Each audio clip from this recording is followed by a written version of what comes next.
बार बार गुरुदेव के पास गया, बोले गुरुदेव मेरी पुत्री का विवाह है, आपके पास बहुत सेठ आते हैं, बहुत धनी मानी आते हैं, आप उनसे इशारा कर दीजिए, वो जरूर मेरी कुछ मदद कर देंगे, मेरी पुत्री का विवाह है।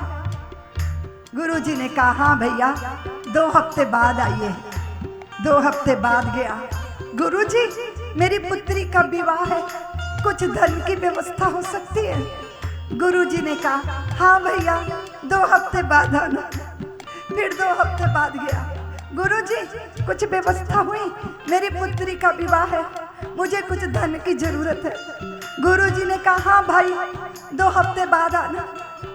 फिर 2 हफ्ते बाद गया, गुरुजी मुझे बार बार चक्कर क्यों लगवा रहे हो, मेरी पुत्री का विवाह नजदीक आ रहा है, मेरी पुत्री का विवाह, मैंने कितनी बार कहा मुझे कुछ धन की आवश्यकता है, आपके पास तो बहुत मोटे मोटे सेठ आके बैठे रहते हैं, किसी एक को इशारा करना है ना आपने।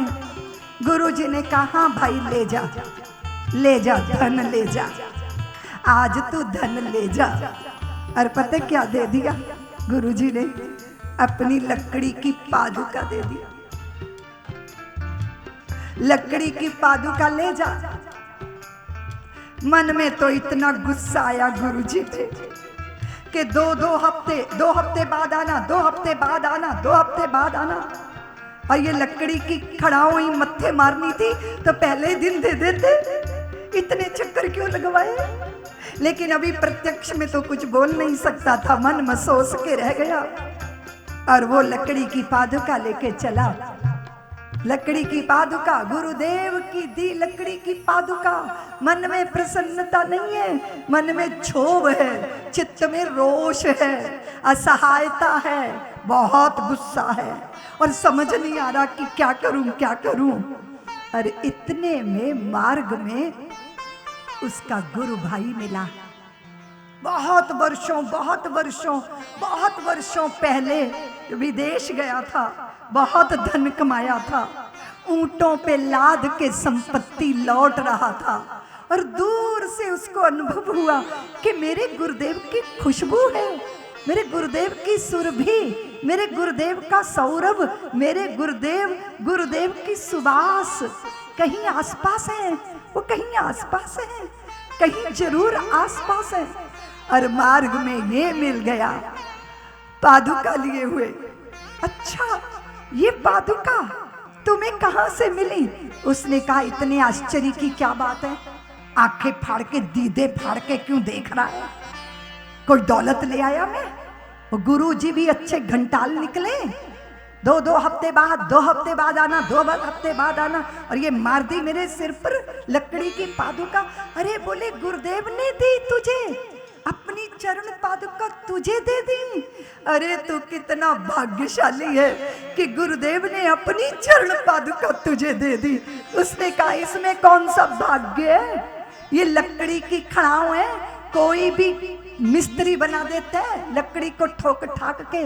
उसने कहा पागल तू नहीं जानता, ये गुरुदेव ने वर्षों अपने चरणों में पहनी है, उनके चरण चिन्ह इस पे छप गए हैं।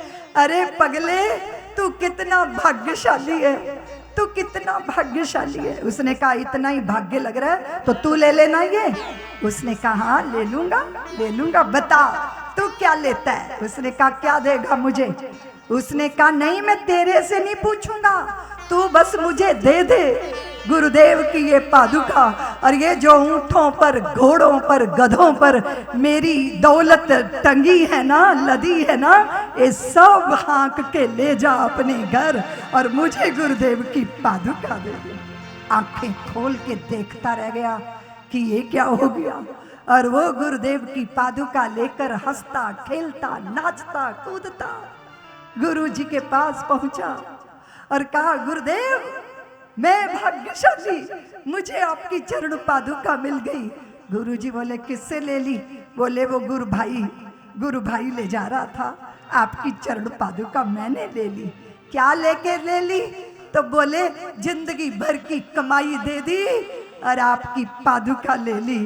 और गुरुजी मुस्कुरा दिए, बोले बड़ा सस्ता सौदा कर लिया रे तूने, बड़ा सस्ता सौदा। सर्वस्व लुट जाए और गुरु की कृपा मिल जाए तो ये भी सस्ता सौदा है, स्मरण रखिएगा। अगाध श्रद्धा, अगाध श्रद्धा निस्तारा कर देती है। इसलिए नाम हरि का सच्चा सौदा, गुरु प्रेम का लाल पौधा। सब्सक्राइब करें साध्वी ऋतंभरा जी के YouTube चैनल को और हमारे वीडियोस को सबसे पहले देखने के लिए बेल आइकन को दबाना ना भूलें।